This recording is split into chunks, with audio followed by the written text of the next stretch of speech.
Madame, Monsieur, bonsoir et bienvenue. En premier point, nous allons donc examiner le décret portant modalité d'application de l'interdiction de fumer dans les lieux publics et les transports publics. Nous allons donc observer ce point avec nos amis sur ce plateau. Le second sujet s'accentuera autour de la sécurité nationale. Le gouvernement a confirmé l'arrestation de Alain Traoré, dit Alino Faso. Nous verrons avec nos amis pourquoi est-ce qu'il a été arrêté et ce qui lui est ou ce qui lui serait reproché.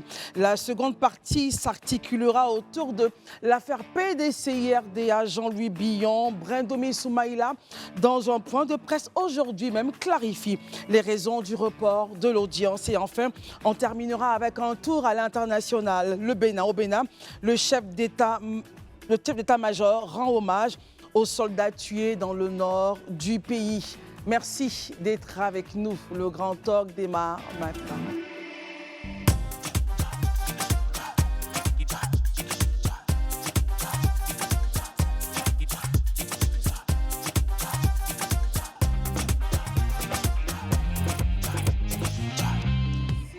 Bonsoir et merci encore une fois de votre fidélité à ce programme. C'est toujours un plaisir renouvelé pour nous d'être en votre compagnie. Merci de votre fidélité à ce programme sur Live TV. Barry, bonsoir. Vous nous accompagnez ce soir encore. Merci d'être là. Bonsoir Christelle, bonsoir chers amis, bonsoir chez vous. Élisée Boloubeux, merci d'être venu. Bonsoir. Bonsoir Christelle, bonsoir chers téléspectateurs. Daouda Koulibaly, bonsoir. Merci d'être là. Bonsoir Christelle, bonsoir à tous et bonsoir chez vous. Marius Komoé, bonsoir et merci d'être là. Bonsoir Christelle, bonsoir à tous et à toutes. Le porte-parole du gouvernement, Amadou Koulibaly, donc expliquait lors de son point de presse après le Conseil des ministres que ce décret annoncé donc à l'entame de ce programme, renforçait la protection des citoyens contre l'exposition à la fumée du tabac en application de la loi du 23 juillet 2019 relative à la lutte anti-tabac. Marius Komoé, nous démarrons avec vous. Selon l'OMS, 37 millions de jeunes de 13 à 15 ans consomment du tabac dans le monde, dont 7 millions en Afrique. Quand on sait que la population africaine aujourd'hui est de 1,5 milliard, Marius Komoé, in fine, quel est votre commentaire justement sur ce décret pris en Conseil des ministres, Marius Komoé? C'est un décret que nous saluons, qui du reste est salutaire dans la mesure où les chiffres au niveau national sont également effarants. Vous avez 6 000 décès par an enregistrés en Côte d'Ivoire du fait de la consommation du tabac. En 2023 En 2023. Le taux de fumeurs réguliers est d'environ, reconnu au niveau dans notre pays, est d'environ 17% chez les hommes et 0,6% chez les dames, chez les femmes. Au niveau des jeunes, on parle de... leur âge oscille entre 13 et 15 ans et le nombre de fumeurs oscille entre 13,7% et 14%. Et tout cela relève de l'enquête de 2019.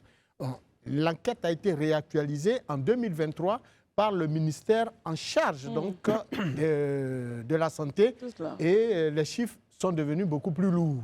Obligeant donc, parce que l'État a regardé qu'en dehors même de la fumée du tabac, de la cigarette, eh bien, de nouveaux produits que les consommateurs de tabac ont désormais en leur possession, de nouveaux produits rentrent en possession dans la consommation comme par du tabac. exemple le chicha, la chicha, le narguilé, le narguilé, tous ces produits sont très sophistiqués, malgré leur apparence sophistiquée. C'est des produits justement qui sont extrêmement nocifs pour la santé des populations.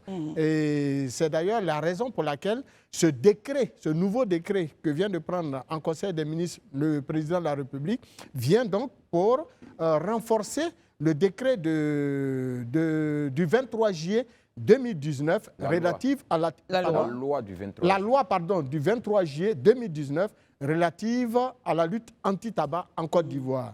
Disons que, indépendamment donc de cette apparence sophistiquée, je peux vous assurer que le nouveau décret fait obligation aux gérants, aux propriétaires ou toute personne responsable de lieux publics, clos ou ouverts, et à ceux des transports publics d'apposer des panneaux visibles informant le public, les clients, qu'il est formellement interdit de fumer et d'utiliser la cigarette électronique, mais également la cigarette ordinaire, que nous voyons, les paquets de cigarettes et autres, hein, dans ces endroits-là. Et donc, et de retirer également les cendriers. Ah, bien entendu, quiconque violerait ces dispositions subirait donc la rigueur de la loi. Et la rigueur de la loi, c'est la fermeture du lieu, allant jusqu'à des amendes assez fortes pour décourager toute initiative à la matière. Si vous venez à peine de nous prendre en marche, nous sommes en train de parler de notre premier sujet. Il s'agit donc de l'interdiction de fumer dans les lieux publics. Le Conseil des ministres a pris un décret. Écoutons le porte-parole du gouvernement. Le Conseil a adopté un décret portant modalités d'application de l'interdiction de fumer dans les lieux publics et les transports publics. Au terme de ce décret, l'interdiction faite à toute personne d'exposer autrui à la fumée du tabac est également étendue à la fumée des nouveaux produits du tabac qui, indépendamment de leur apparence sophistiquée, sont tous aussi nocifs. Aussi, il fait obligation aux gérants, propriétaires ou à toute personne responsable de lieux publics clos ou ouverts et à ceux des transports publics d'apposer des panneaux visibles informant le public qu'il est interdit de fumer et d'utiliser des cigarettes électroniques. Voilà, la décision du Conseil des ministres est claire. Maintenant, Daouda, regardons avec vous la réalité sur le terrain et comment est-ce que cette décision, ce décret sera mis en application, Daouda? Je suis un peu embêté par le sujet, mais bon. Pourquoi êtes-vous embêté par le sujet? Non, Daouda? vous allez comprendre tout à l'heure. Je pense que cette question de lutte contre le tabagisme, ça ne commence pas aujourd'hui. Parce qu'on se rappelle en son temps, les bars et les maquis, les restaurants, tous les lieux publics étaient visités en son temps par l'ancien ministre en charge de la Santé. Et c'était des opérations coup de poing. Finalement, il y a eu un problème de suivi en cours de route. Déjà le 10 octobre 2012, on a eu donc sous la ministre Raymond Goudou, on a eu déjà un premier décret justement pour lutter contre la cigarette dans les lieux publics. C'est bien ça. Et donc, moi aujourd'hui, quand je viens encore entendre encore une seconde fois un nouveau, un nouveau décret pour dire on va durcir tout ça, je me dis, à un moment donné, il faut que l'État arrête avec cette politique du tout ou rien. C'est-à-dire? La politique du tout ou rien, c'est qu'aujourd'hui, il y a comme une forme d'hypocrisie avec cette situation, cette affaire de cigarettes. Comment cela? Je dis ça pourquoi? Parce qu'en matière de taxation, la cigarette, les produits dérivés de la cigarette sont les produits les plus taxés en matière de commerce en Côte d'Ivoire. Et eux, ils le savent, tout le monde le sait. Donc, au lieu de dire, il est interdit de fumer ici, enlevez les cendriers, faites ceci, faites cela, faites ceci, faites cela. Je pense que finalement, est-ce que le mieux, si vous voulez véritablement qu'il y ait la santé publique, c'est d'interdire que les cigarettes entrent en Côte d'Ivoire? Ça, c'est la première des choses. La deuxième des choses dont je parle, c'est qu'aujourd'hui, tout le monde sait que la cigarette est une drogue qui est dure, difficile à arrêter, très compliquée. Et donc, pour ma part, pour trouver le juste milieu, il faut trouver pour moi un équilibre entre fumeurs et non-fumeurs. C'est-à-dire? En faisant en sorte qu'il y ait des lieux pour les fumeurs, de sorte à ce qu'ils aillent fumer là-bas, dans les lieux publics. C'est ça aussi qui est important.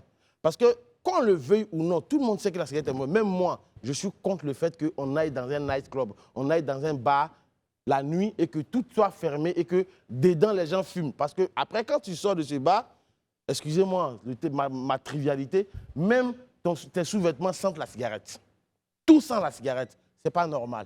Et c'est pour cette raison que je demande à l'État qui serait bien... De faire des espaces fumeurs. Voilà, il faut trouver le juste milieu au lieu de dire on interdit tout azimut, comment on appelle ça, de fumer ça et là. Non, ce n'est pas comme ça que ça marche. Mais alors, Daouda, vous êtes informé qu'en plus d'être à l'origine de plus de 30 maladies chroniques, les chiffres de l'OMS sont alarmants, Daouda? Les chiffres de l'OMS sont alarmants sur beaucoup de choses, Christelle. 28,6 milliards de francs CFA en Côte d'Ivoire servent justement à aider aux soins des frais médicaux liés au tabagisme. Non, en fait, quand j'en parle, ça ne veut pas dire que je suis en train de soutenir ceux qui fument. Ça n'a rien à voir. Mais j'essaie de faire un postulat pour expliquer qu'il faut trouver un juste milieu.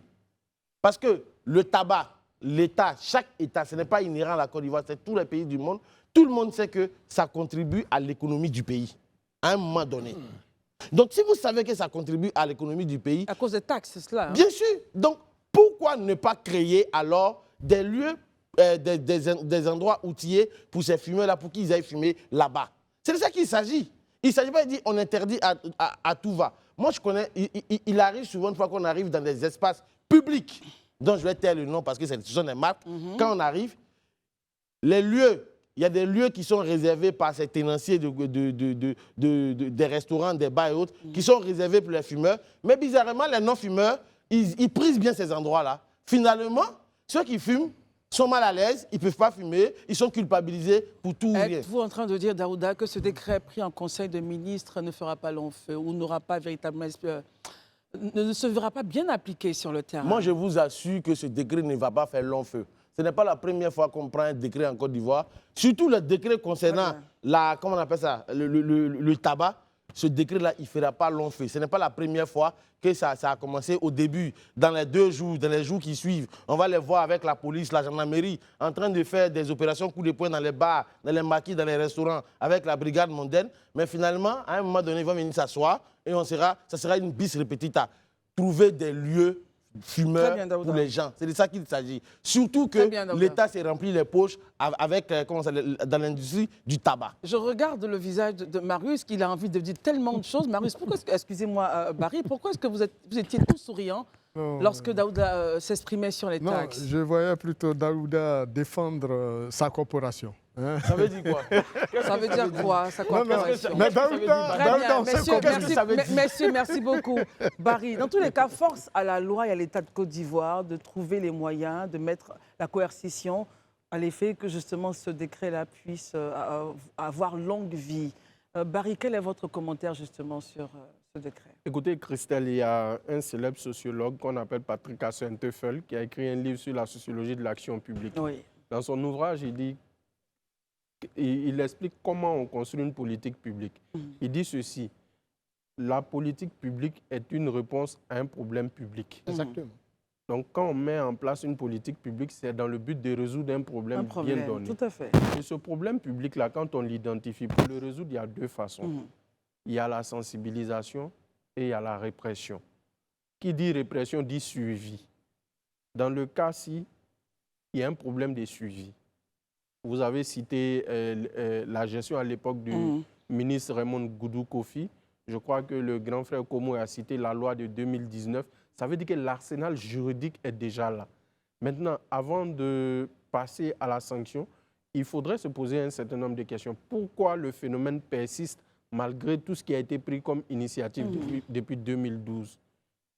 Pour moi, déjà, il y a une question de responsabilité. La responsabilité concerne les tenanciers, la responsabilité concerne les consommateurs de tabac, la responsabilité concerne les non-consommateurs de tabac et enfin, il y a l'État. Donc, la responsabilité est partagée. Pourquoi je situe cette responsabilité? Dans les endroits concernés, je vais prendre l'exemple des restaurants parce que je ne fréquente pas les endroits fermés que Daouda décrit. Écoutez, allons sur le sujet, parce que si on veut ça, laissons Daouda et ses lieux. Voilà, franchement, il y a des gens qui viennent du Vatican ici, finalement. S'il vous plaît. Messieurs, laissons les lieux que Daouda fréquente. Voilà, j'en ai vu. J'ai vu des fumeurs de chicha en public. Et je peux même vous donner un endroit sans le citer. C'est à Djamé, en face d'un commissariat de police, où ça fume la chicha. Ça se lance des coups de poing à tout moment. Souvent, c'est des bouteilles qui volent. Donc, on fume en public. C'est ce que vous dites dans ce lieu-là. C'est devant un commissariat de police. C'est pour vous dire que les policiers voient pourquoi ils n'agissent pas. On ne sait pas. On ne va pas porter des accusations. Mais je veux dire que le gouvernement, s'il décide d'agir, il faut qu'il y ait le suivi. S'il n'y a pas de suivi, la mesure ne va pas être applicable. Très bien. Avec Élisée, regardons un peu son point, comment il observe justement ce décret. Et puis le suivi, comment arriver à donner force à ce décret-là? Oui, ben, comme le porte-parole du gouvernement l'a expliqué, ce décret-là vient étendre le champ d'action d'une loi qui a été prise depuis 2019. Voilà, une loi qui concerne l'exposition des non-fumeurs à la fumée de la cigarette.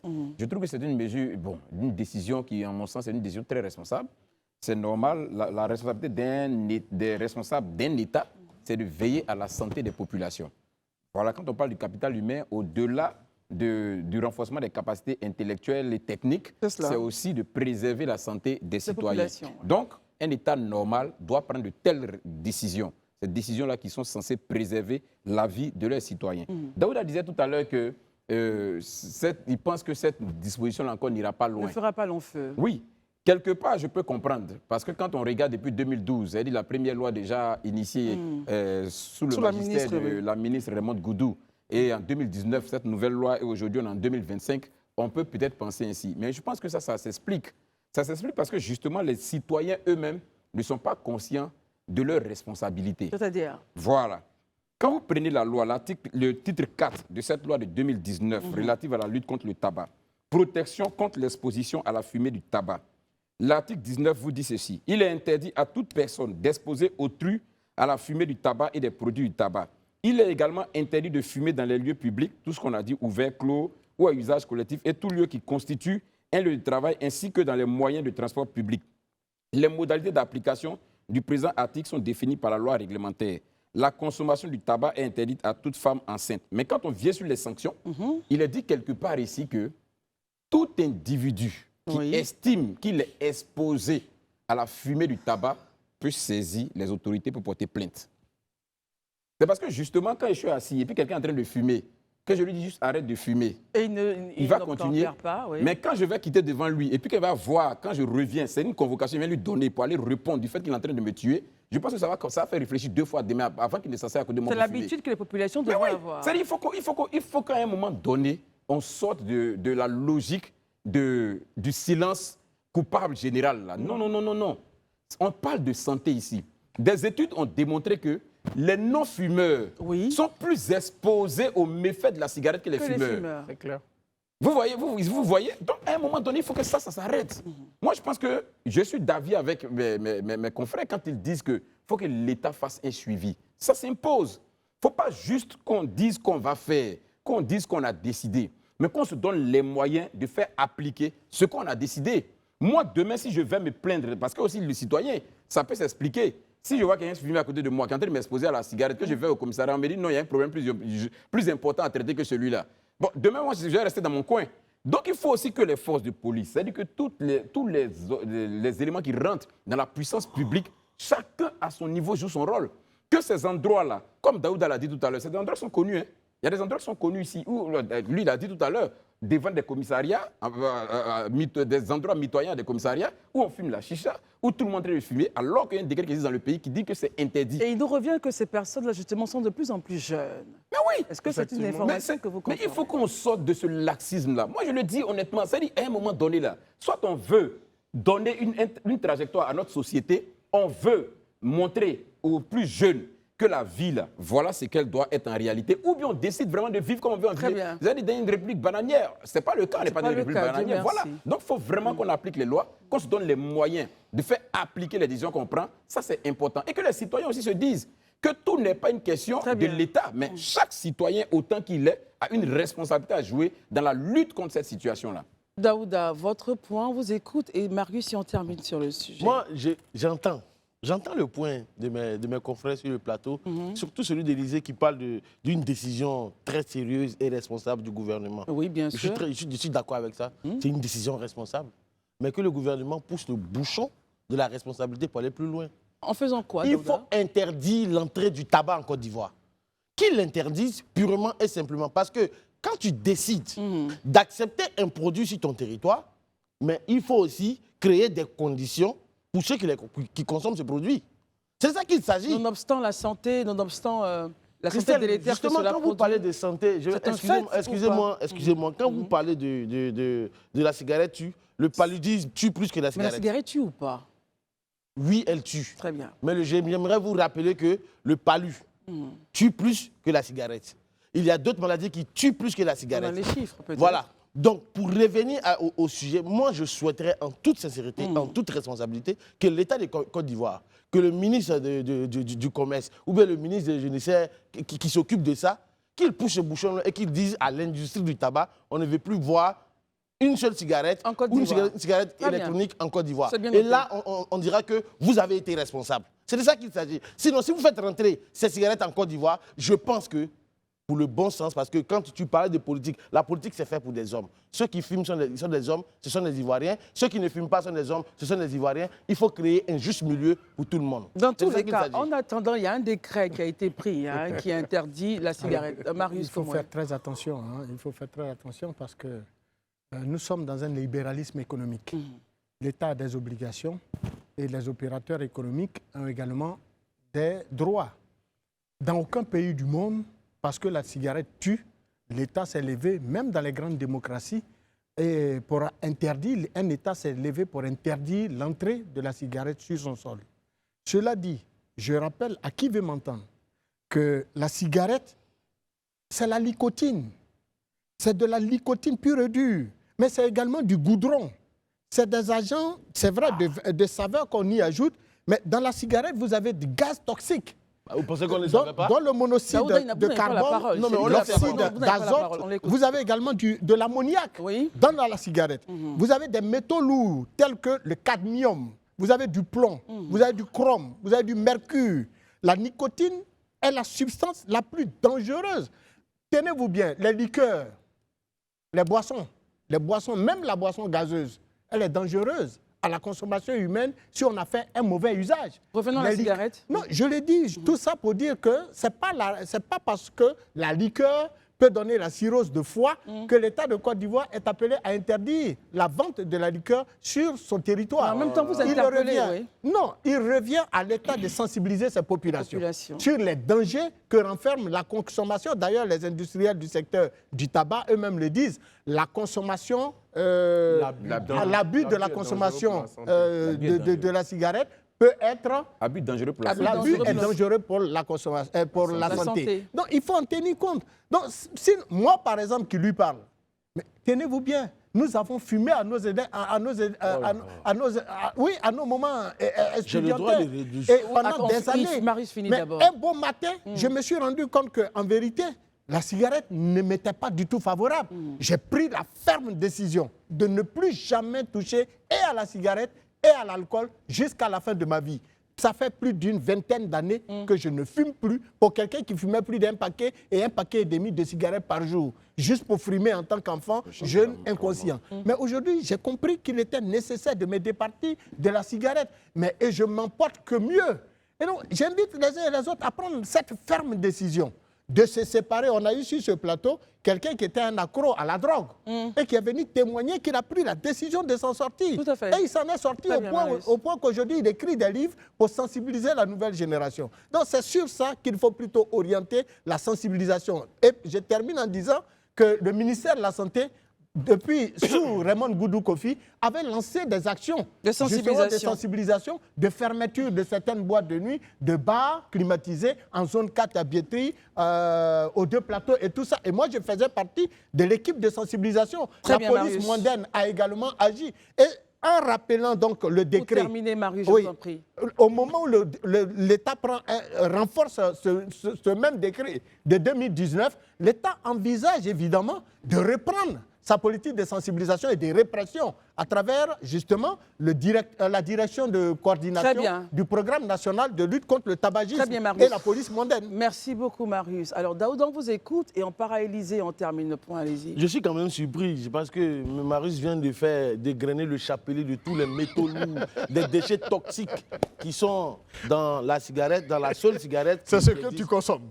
Oui, bon, Marius, tu permettras que je puisse continuer. Mais monsieur Komoé, permettez qu'il puisse avoir la parole. Allons-y, avec Daouda. tous ces déchets toxiques qui sont contenus dans la cigarette, l'État de Côte d'Ivoire, parce que c'est l'État que je connais, mais je pense que ça a beaucoup d'États, l'État de Côte d'Ivoire a permis que les déchets toxiques puissent entrer... Non, on n'a pas dit déchets toxiques, c'est une référence. Non, permettez. C'est un élément, Non, chaque fois quand vous parlez, vous revenez, oui, c'est dangereux. Non, oui, Marius, Daouda, d'accord. je Avant de continuer, ne disons pas le mot déchets toxiques. Ça fait référence à un autre vocabulaire. à un Bien autre sûr, il n'y a pas sujet. de problème. Très bien. Donc, l'État de Côte d'Ivoire sait que ce produit est très dangereux. Et quand on est un État et qu'on sait qu'un produit est dangereux, il y a une boisson qu'on appelle, j'ai oublié le Vodi. Le Vodi.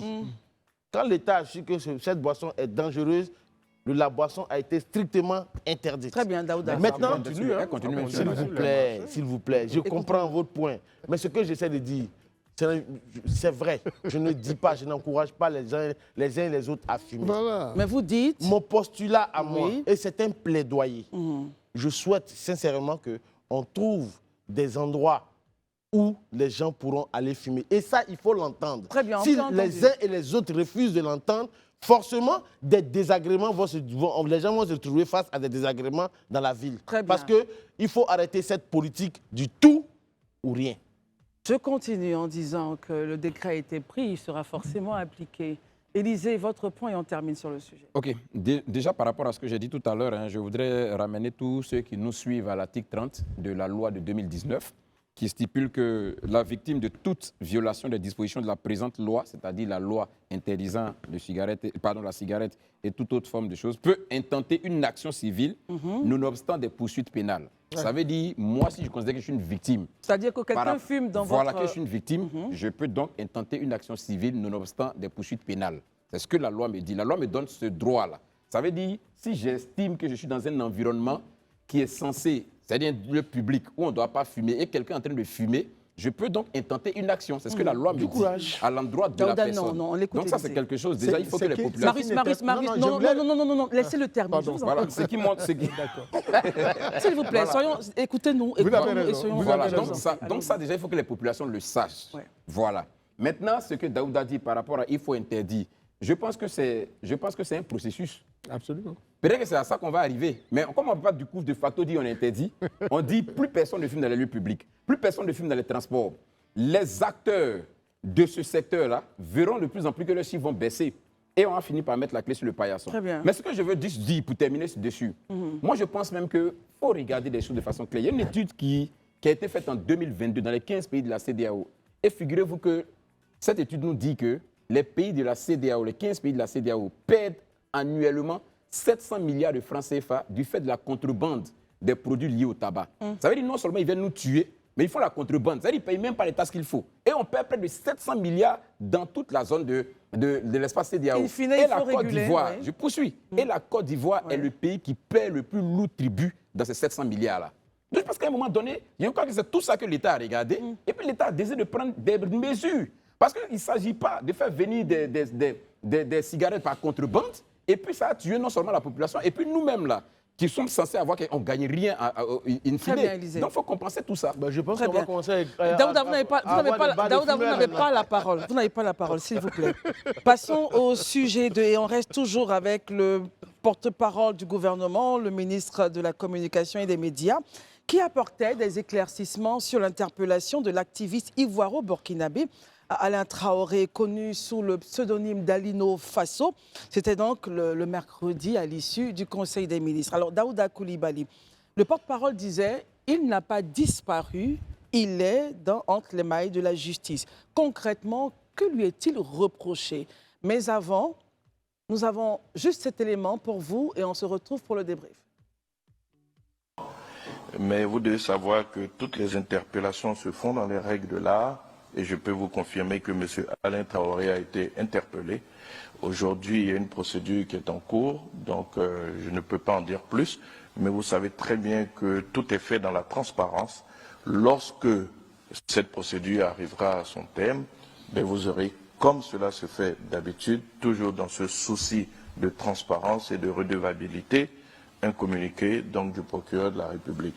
Donc pour le moment, oui, il n'est pas porté disparu. Il a été arrêté en bonne et due forme parce que certainement il y a des choses qui lui sont reprochées. Attendons donc le communiqué du procureur une fois que la procédure sera arrivée à son terme. En tout cas, je vous rassure, on ne disparaît pas en Côte d'Ivoire. Il n'y a pas d'enlèvement forcé, il n'y a pas d'exécution sommaire, il n'y a pas de torture. Tout cela peut subsister dans le fantasme donc de certaines personnes qui ne savent pas que les choses ont changé, que nous sommes respectueux des droits de l'homme, que nous sommes respectueux donc des procédures. Peut-être que cela peut être vrai, mais ce n'est plus le même pays, ce n'est plus la même époque. Voilà, ce n'est plus le même pays, ce n'est plus la même époque relativement donc au cas d'Alino Faso. Daouda Coulibaly, que lui est-il concrètement reproché? Bon, je pense que dans cette vidéo, dans cet élément vidéo qu'on vient de voir, le porte-parole a confirmé qu'il a été effectivement arrêté en Côte d'Ivoire. Alain Christophe Traoré, comme le SBD l'a connu sous le pseudonyme d'Alino Faso, est un cyberactiviste burkinabé, un soutien farouche des autorités au Burkina. Et il a été arrêté le 10 janvier 2025 à son domicile. Selon des sources sécuritaires, parce que je pense que le procureur, comme vous l'avez entendu, il n'a pas encore parlé. Produit de communiqué. Voilà, mais selon les sources sécuritaires, Alino Faso est soupçonné d'entretenir des liens étroits avec un bataillon le bataillon d'intervention rapide de la communication. Le bataillon d'intervention rapide de la communication. Voilà. Un groupe d'influenceurs voilà, connu pour relayer la propagande du régime burkinabé et menacer les voix discordantes. Donc, l'arrestation, en fait, pour moi, je veux dire, comme vous le savez si bien, vous savez que sur les réseaux sociaux, il y a tout un bataillon de personnes au niveau des États du Sahel, mais surtout au Burkina, mais qui franchement, distillent des fake news à tout moment. Et selon toujours les mêmes sources sécuritaires, en fait, le nommé Alino Faso, pour ceux qui se rappellent de la marche du 13, qui a vu l'arrestation de certaines personnes en Côte d'Ivoire ici, il faisait partie de ceux qui ont distillé des fake news venant du Burkina. La marche du 13 sur la cherté de la vie. La cherté de la vie, voilà. Il y a eu beaucoup d'éléments, des événements qui sont passés en Côte d'Ivoire ici, où comment on appelle ça, ils distillaient des fake news à l'endroit de la Côte d'Ivoire. Il faisait partie du groupe Anonymous, un groupe Facebook créé par les Burkinabés pour envoyer toujours des fake news au niveau de la Côte d'Ivoire ici. Quand je finis de dire cela, je vais dire mon point de vue dans la matière, c'est que mon commentaire, c'est que l'arrestation de l'activiste envoie un signal clair à quiconque voudrait s'attaquer à la Côte d'Ivoire. La Côte d'Ivoire surveille et agit activement contre toute tentative de déstabilisation. Et la deuxième chose, c'est que l'arrestation d'Alino, en fait, démontre à qui voudrait en douter que la Côte d'Ivoire a la capacité d'identifier et de neutraliser les menaces potentielles, y compris ce que j'appelle affectueusement les ennemis du progrès qui opèrent via les réseaux sociaux. Parce que ces personnes-là, je ne dis pas qu'il est coupable, mais je sais que...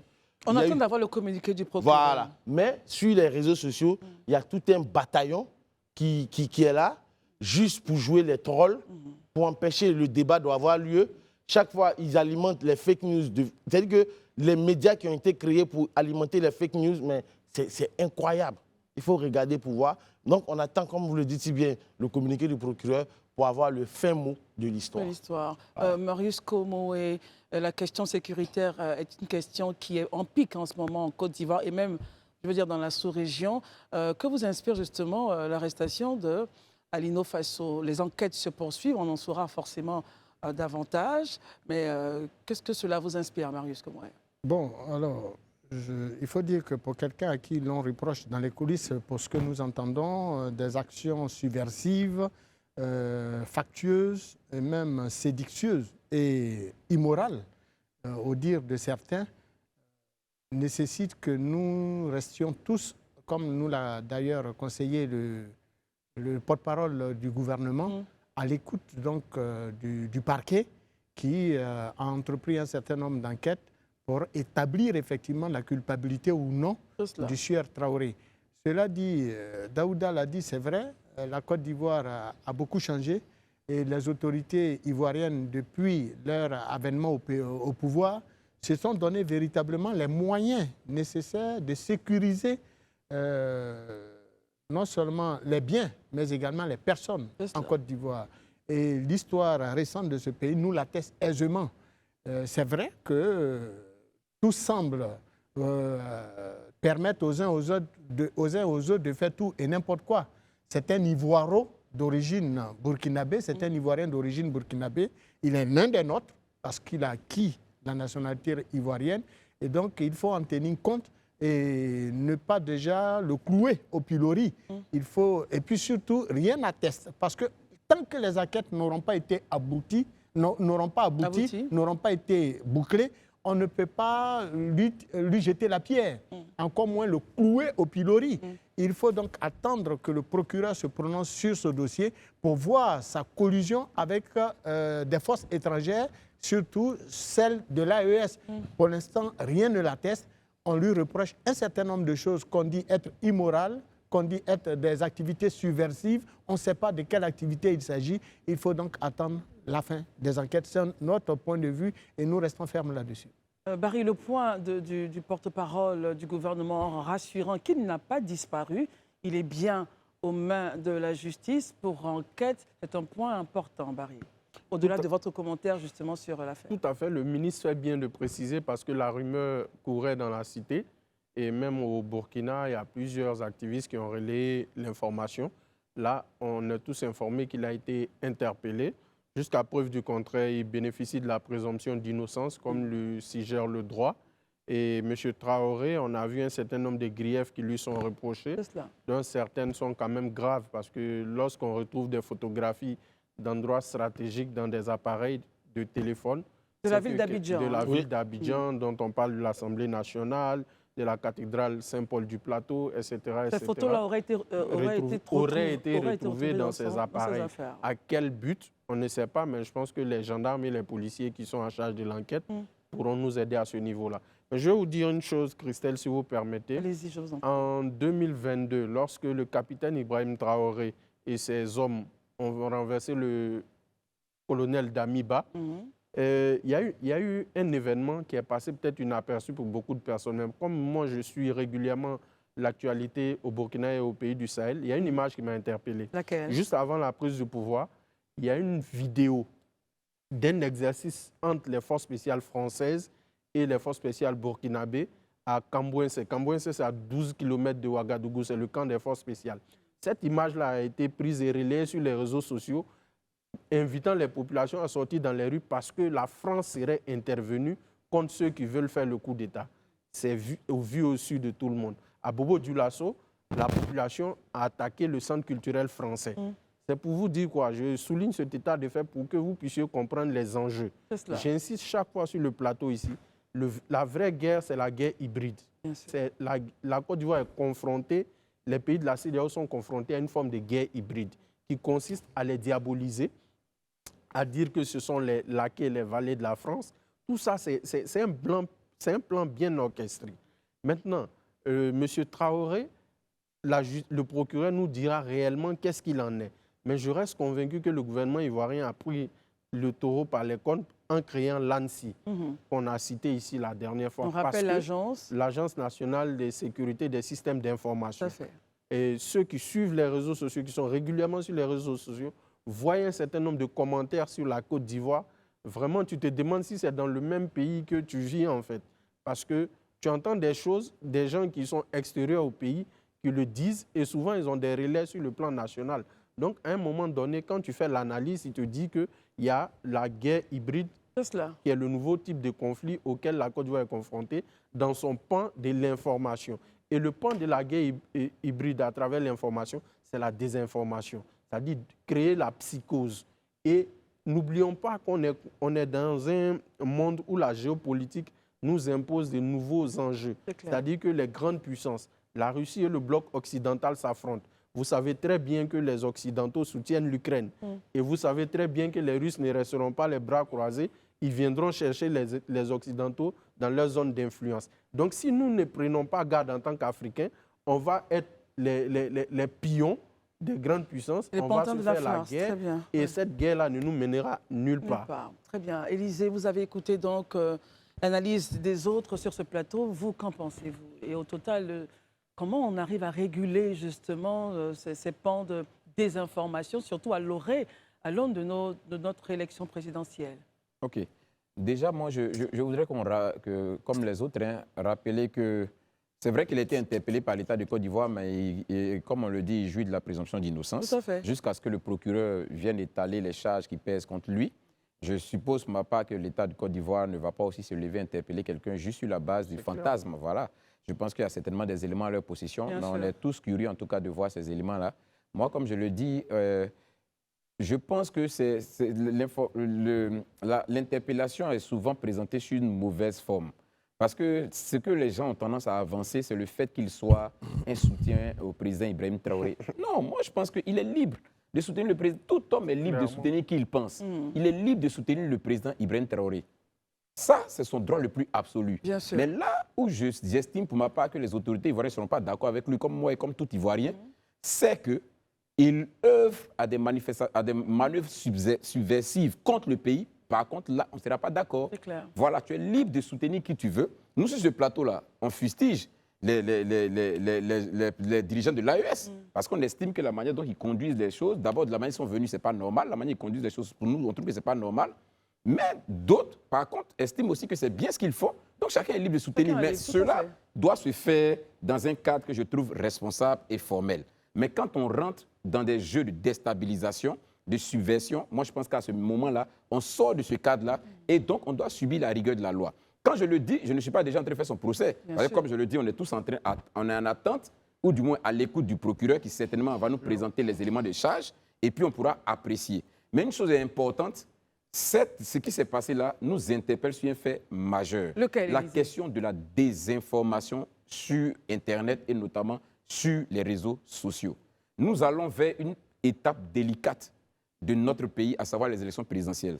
À l'heure où je vous parle, Dieu seul sait combien les labos sont en train de s'organiser. Ce que l'on appelle les labos, c'est des gens qui s'organisent par groupuscules juste dans le but de distiller des fausses informations, des fake news et créer le trouble à l'ordre public, créer une certaine chienlit, un certain désordre. Et ceux-là, ils doivent être combattus. Je pense que l'État en a pris conscience, d'où la création de l'ANC et de tout ce qui suit. Merci beaucoup. L'enjeu, en réalité, c'est donc l'élection présidentielle de 2025 et la stabilité de notre pays. Mais en tout cas, force est donnée aux forces de défense et de sécurité de travailler, qui travaillent déjà d'arrache-pied. Nous les encourageons à continuer ainsi à l'effet de protéger le carré ivoire. En seconde partie, nous parlerons de l'affaire PDCI. Jean-Louis Billon, Soumaïla Brindoumi clarifie les raisons du report de l'audience et ensuite on ira au Bénin qui a subi le 8 janvier dernier une attaque terroriste. On parle de 30 soldats tués. À tout de suite. Merci d'être avec nous pour la seconde partie de ce temps d'antenne. Merci de votre fidélité à ce programme. Barry est toujours avec nous, Dr Barry, Élisée Boloubeu, Marius Komoé, Daouda Koulibaly. Nous sommes toujours là et nous continuons donc cette émission qui a démarré depuis 19h. Nous allons maintenant nous articuler sur les raisons du report de l'audience. C'était donc lors de ce point de presse animé par M. Soumaïla Brindoumi, porte-parole du PDCI-RDA. On l'écoute et on débriefe après. Est-ce que quand on invite un militant à s'expliquer devant le conseil de discipline, est-ce qu'on a besoin d'envoyer le tambour parleur des Akans ici? Au moment des élections législatives passées, en 2023, je crois, il y a eu des gens qui sont présentés candidats indépendants, on les a suspendus, on les a reçus ici. C'est passé comme une lettre à la poste. Donc nous nous posons des questions que ceux qui veulent médiatiser autrement ne rendent ni service à notre frère Billon, ni service au PDCI-RDA, même pas encore à la nation. C'est un problème de sécurité. Nous demandons donc à tous ceux qui aiment M. Billon et à tous ceux qui aiment Tidjane Thiam et qui aiment aussi le PDCI-RDA que ce n'est pas la guerre. Si vous êtes sûr de vous, allons à la convention plutôt que de venir brûler la maison ici. Barry, que vous inspirent justement ces propos qui justifient, selon le porte-parole, le report de l'audience devant le conseil de discipline? Ben écoutez, M. Brindoumi fait bien son travail de porte-parole, celui qui est de défendre sa position en tant que responsable du PDCI et de défendre naturellement l'institution. Maintenant, quand je finis de dire ça, ces propos, vous savez, une action politique, l'envergure d'une action politique dépend de qui est à la base de cette action politique. Monsieur Jean-Louis Billon n'est pas un candidat quelconque, n'est pas un personnage quelconque au PDCI. Quoi qu'on le dise, durant les 10 dernières années, parce qu'il est là depuis 2015, c'est quand même quelqu'un qui s'est donné à fond, qui a financé, et même en 2020, quand c'était chaud, il était au fouet au moulin. Donc on ne peut pas le traiter comme un militant lambda, je veux dire. Maintenant, moi, je l'ai dit hier, le problème concerne la convention et la candidature du PDCI. Je ne pense pas qu'il y ait animosité entre M. Tidjane Thiam ou avec M. Bion ou avec M. Tidjane Bion et les autres membres du bureau politique. C'est une question de compétition électorale.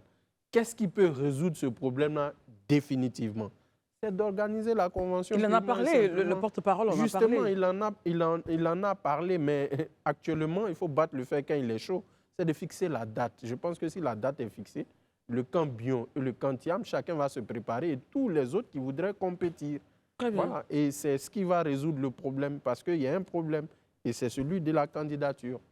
Élisée Boloube, pour des raisons sécuritaires, selon le porte-parole, l'audience a été donc ajournée. OK. J'ai écouté minutieusement, en tout cas, le porte-parole du PDCI pour la raison qu'il a évoquée. Moi, je le disais ici hier, c'est la même chose que je vais répéter. Est-ce que le PDCI dispose en son sein des éléments pour mettre la sécurité? Si d'aventure, la maison du parti est prise d'assaut. Le PDCI n'a pas une armée à elle. Bien sûr. Pardon, à lui. Le PDCI n'a pas des policiers à lui. Bien sûr. C'est la puissance publique qui peut établir l'ordre. Si vous estimez qu'il y a des soucis d'ordre, il y a des soucis de sécurité, mais saisissez la puissance publique pour qu'elle vienne sécuriser votre audience et que vous fassiez ce que vous avez à faire. Moi, je pense que c'est-à-dire qu'on va rester à tergiverser, à tourner, à quelque chose qu'on aurait pu régler, pour moi, assez rapidement, fermer la parenthèse et avancer.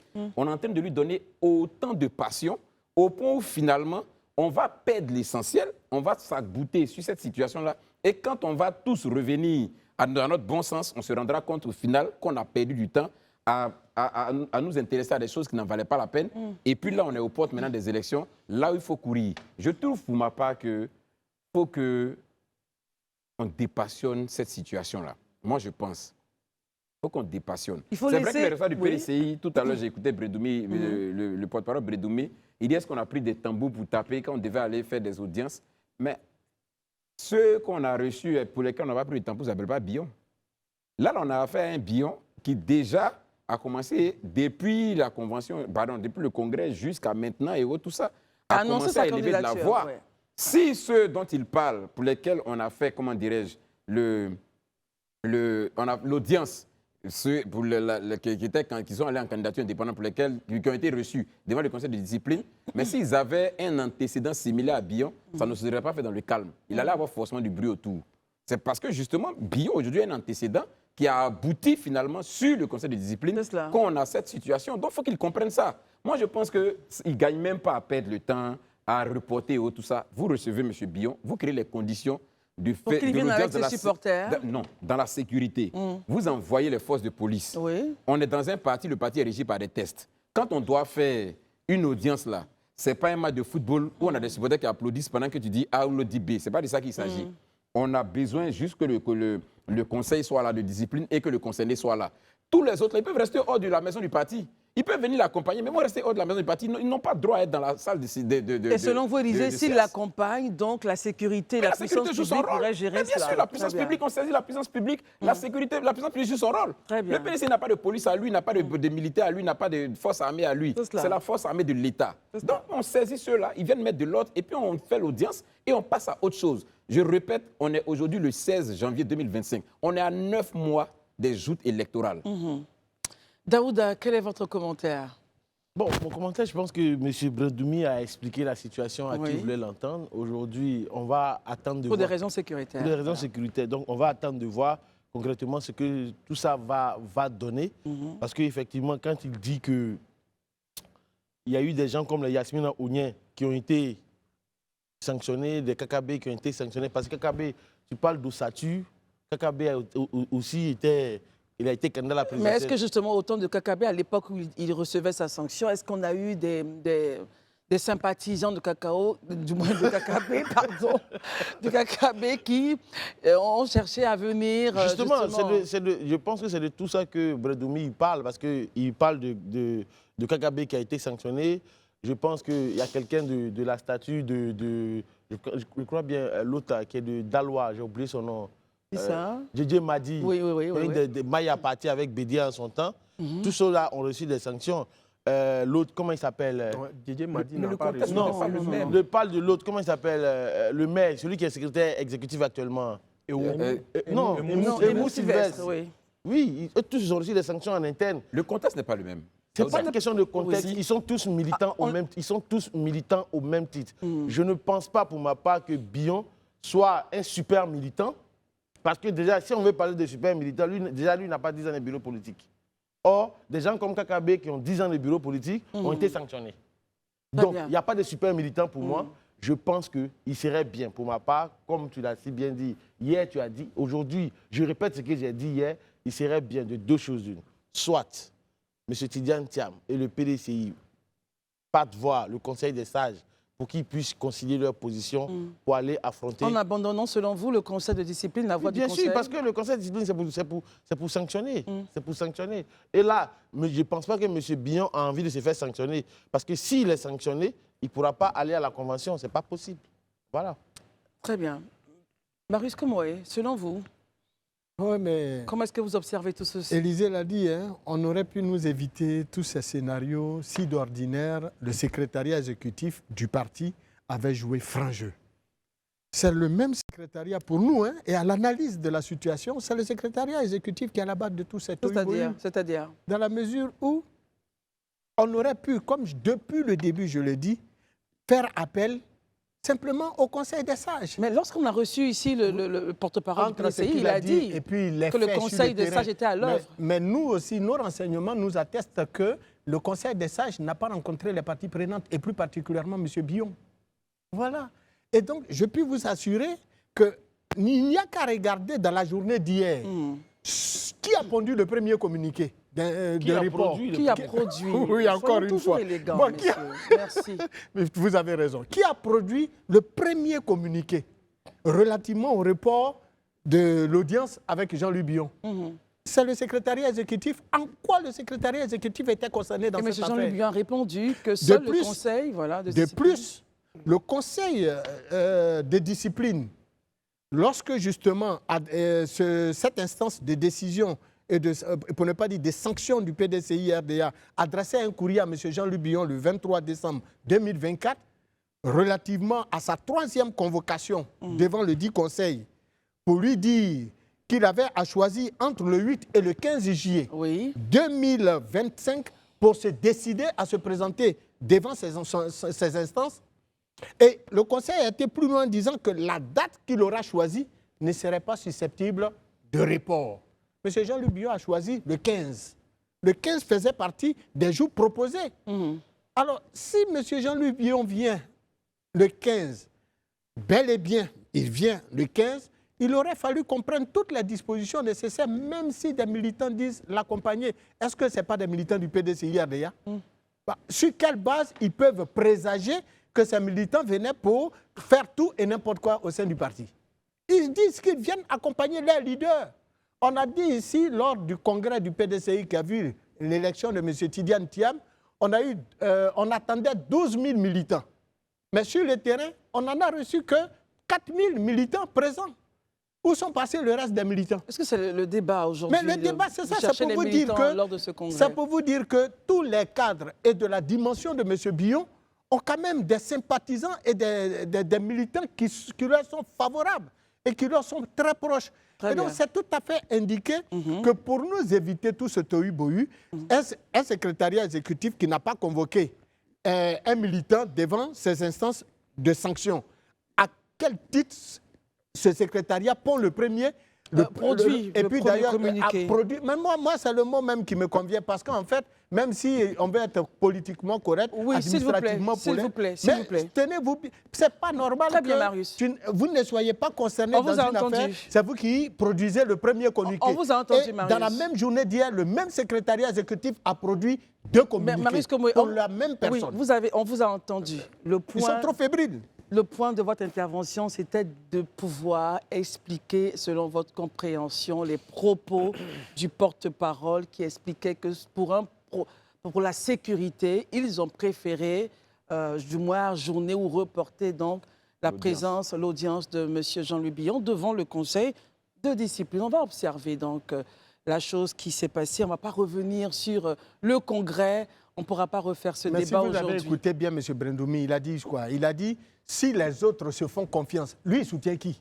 Très bien. Mais les propos S'il- qu'ils s'il tiennent, vous ils ne font plaît. pas attention. D'accord. Donc, à quel lui il dit, s'ils se font confiance, qu'on aille à la convention. Donc lui, il soutient qui? Il est le porte-parole du Mais il est parti. le porte-parole de tout le monde. Très bien. Donc il ne prend pas fait et cause quand il s'exprime pour Tout le compte du doucement, parti. tout doucement, Marius, tout doucement. Mais je suis tout doux, Non, je suis tout doucement, doux, doucement, tout doux, et je gèle même. Tout doucement, tout doucement, tout doucement. On va passer à notre sujet.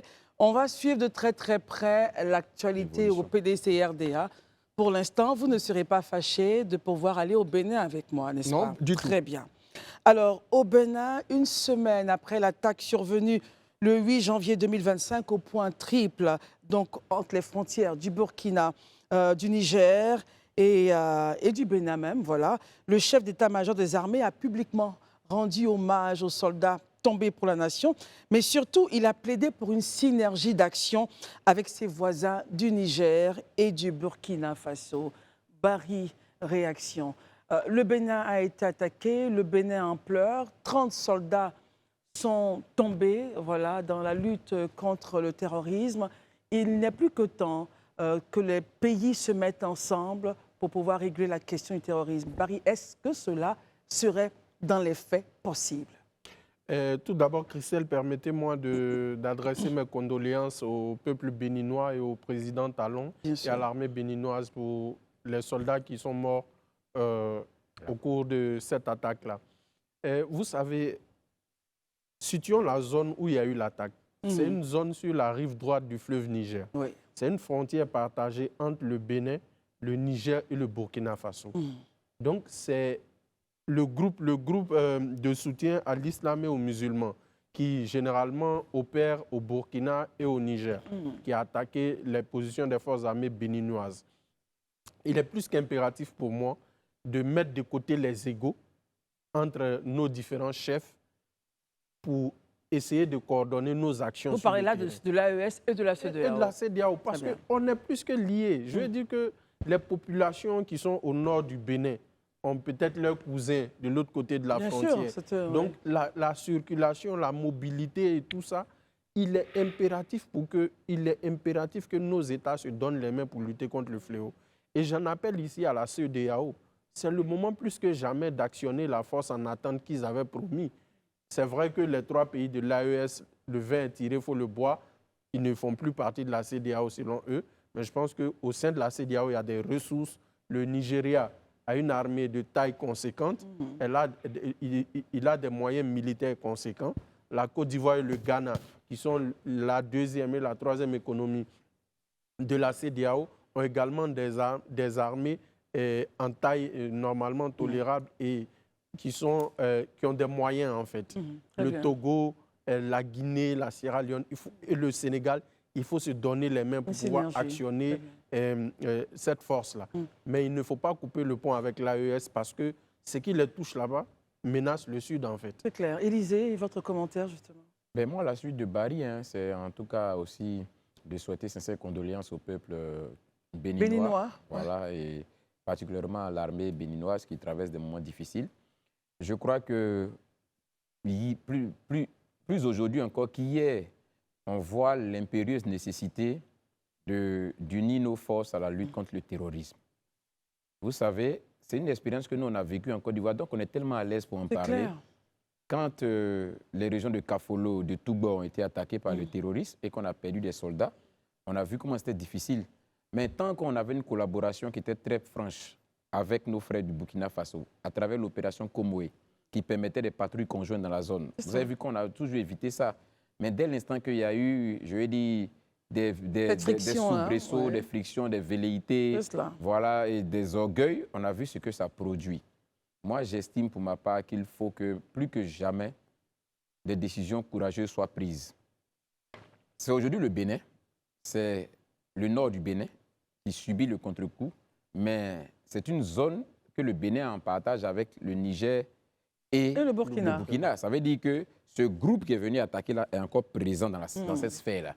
Donc, ça veut dire que le Burkina n'est pas à l'abri dans cette zone, ni le Niger non plus à l'abri. S'ils ont pu frapper au Bénin, ils peuvent aussi le faire dans tous les différents pays. Donc, pour l'éviter, il faut qu'il y ait une synergie d'action. L'adage dit, quand tu vois la maison de ton voisin brûler, tu l'aides à éteindre le feu parce que la prochaine maison, éventuellement, ça sera la tienne. Je crois qu'aujourd'hui, plus que jamais, les uns et les autres doivent mettre de côté, comme je l'ai dit, leurs égos et comprendre que pour l'intérêt des populations, parce que c'est ce que je dis toujours, quand on est dirigeant, quand on est leader, si on est dirigeant et leader pour soi et sa famille, on n'a pas notre place là. Mais on est leader et dirigeant pour les peuples. Donc pour nos peuples-là, il n'y a pas de sacrifice plus grand que de se donner la main et combattre ce fléau-là. Daouda Coulibaly, selon les sources sécuritaires, j'avais annoncé 30 militaires tombés. On parle de 34 à 35 aujourd'hui. À la suite des autres, je tiens à dire Yako au peuple frère du Bénin. Mais il y a quelque chose qui m'a marqué dans la sortie du président Talon et du chef d'état-major. Laquelle? C'est qu'ils n'ont accusé personne. Ils n'ont accusé. Pourquoi cela a attiré votre attention? Ça a attiré mon attention parce que ça aurait été dans d'autres pays, pas loin de chez nous. On aura accusé le Bénin, on aura accusé la Côte d'Ivoire, on aura accusé la France. Est-ce que c'est le moment, Daouda, justement, de chercher... C'est le moment. On cherche pas la petite bête, justement. C'est pas de chercher la petite bête, mais c'est le moment. Pour dire qu'un État responsable prend ses responsabilités. Les soldats béninois sont tombés, ils ont pris leurs responsabilités. Et la deuxième chose qui a attiré mon attention, c'est la prise, c'est le verbatim du président Talon qui a appelé à la collaboration des États. Est-ce possible, justement, dans le contexte actuel, Daouda? Mais c'est très possible, parce que ce que Marie a dit, et qui est très évident, c'est que si aujourd'hui le Mali, le Burkina et le Niger décident de sortir, il a dit le vin est tiré, même s'il ne fréquente pas les mêmes endroits que moi, mais il sait que quand le vin est tiré, il faut le boire. Voilà. Mais une chose est certaine, aujourd'hui, la CEDEAO peut mettre une force ensemble de sorte à lutter contre... La CEDEAO et l'AES, deux forces, c'est cela? Non, la CEDEAO d'abord. D'abord. Voilà. Okay. Parce que là, la situation entre la CEDEAO et l'AES, c'est assez complexe. Que la CEDEAO mette sa force d'abord en position, parce que, disons les choses clairement, la guerre contre le terrorisme est une guerre asymétrique. On ne sait même pas contre qui on se bat.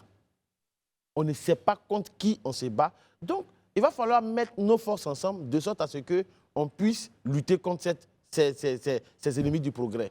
La deuxième chose, c'est d'attirer l'attention du capitaine Traoré, du général Assimi, du général Tiani, à avoir... comment on dit ça? Il faut avoir raison garder, savoir raison garder. C'est très important. Parce qu'aujourd'hui, ce sont les trois pays qui payent le plus lourd tribut des terroristes aujourd'hui. Ce n'est pas en vivant comme dans une tribu assiégée qu'on va s'en sortir. Il faut qu'on puisse se mettre tous ensemble, lutter contre ces personnes-là. Parce que véritablement, on ne peut pas y arriver nous seuls. Voilà. Très bien. Marius, comment arriver justement à faire tomber les murs de l'AES, de la CEDEAO, pour que les chefs d'État de notre sous-région se mettent ensemble et décident de travailler concrètement à la vie des populations? Parce que 34 ou 35 militaires tombés, c'est 35 pères de famille, c'est 35 citoyens qui sont partis pour encore augmenter les problèmes de pauvreté, de difficulté des populations. Quel est votre commentaire justement là-dessus? Vraiment violente question, devrais-je dire, parce que les rapports entre nos États n'ont pas toujours donné les résultats que les populations elles-mêmes de ces zones, de la zone sous-régionale de l'Afrique de l'Ouest, en attendent.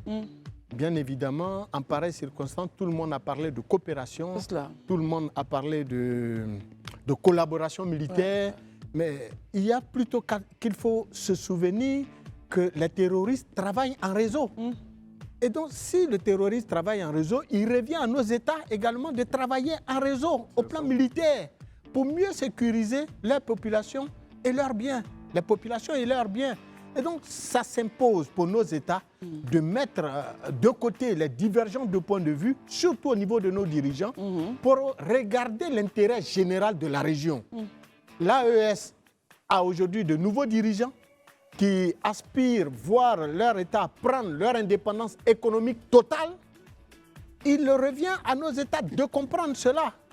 Nous pouvons rester dans la coopération avec d'autres forces étrangères, Mais on ne peut pas aussi empêcher d'autres États de décider de se départir d'une coopération qui ne les arrange pas. Très bien. Donc, je pense qu'il faut en tenir compte pour que justement cela nous permette de préserver nos acquis parce que les différents États sont impliqués les uns dans les autres, de sorte qu'on ne peut pas se départir les uns des autres. Merci pour vos différents points de vue, chers amis. Merci d'être venus ce soir. On vous dit merci et on se retrouve demain pour le dernier Grand Talk de la semaine. Portez-vous bien, les programmes continuent sur Live TV. Bonsoir.